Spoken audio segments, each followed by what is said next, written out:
কার্যকারিতা হারিয়েছে তৈরি পোশাক খাতের সবচেয়ে বড় সংগঠন বিজিএমইএ। প্রশাসক এবং 10 সদস্যের প্রশ্নবিদ্ধ সহায়ক কমিটি নিয়ে খুঁটিয়ে খুঁড়িয়ে চলছে ঐতিহ্যবাহী এই সংগঠন। চলমান শ্রমিক অসন্তোষ সমাধানে কার্যকর ভূমিকা রাখতে পারছে না সংগঠনটি।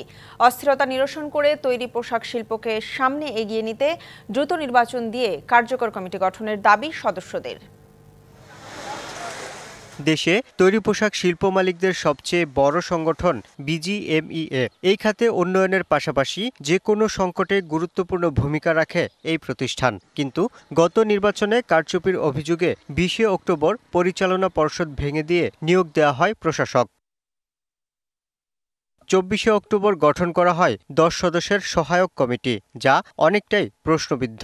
যারা সহায়ক কমিটিতে আছে তারা কিন্তু অনেকেই খুনের মামলার আসামি। 2 জন দেশেই নেই, 2 জন আছে পলাতক।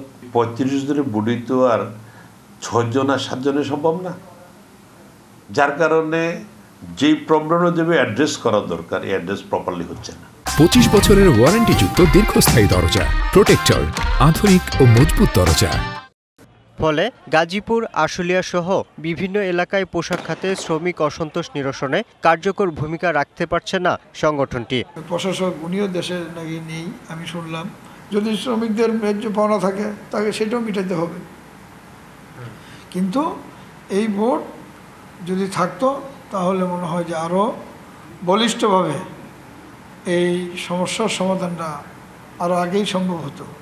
দ্রুত নির্বাচন দিয়ে কার্যকর বিজিএমইএ গঠনের দাবি সদস্যদের। এখন যেটা সমস্যা হচ্ছে, মেম্বাররা কিন্তু সঠিক সার্ভিসটা পাচ্ছে না। তবে আমরা যেটা মনে করি যে নির্বাচন হওয়া দরকার, যাতে সাধারণ মেম্বাররা নির্বাচিত প্রতিনিধির মাধ্যমে, যারা নির্বাচিত হয়ে আসবে বোর্ডে, তাদের মাধ্যমে তারা তাদের দাবিগুলো বলতে পারে। সাধারণ মেম্বাররা কিন্তু খুব সচেতন, আগের মতো না।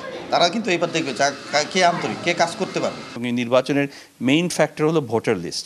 এই ভোটার লিস্টটি যেন ঠিকভাবে তৈরি করা হয়, কারণ আমাদের গত নির্বাচনের কিন্তু ভোটার লিস্ট নিয়ে একটি কমপ্লেন রয়েছিল। সেই কমপ্লেন যদিও কতখানি বাস্তবসম্মত আমি জানি না, বাট এটি একটি সবার মনে যে শঙ্কাটা আছে সেই শঙ্কা দূর হয়ে যায়।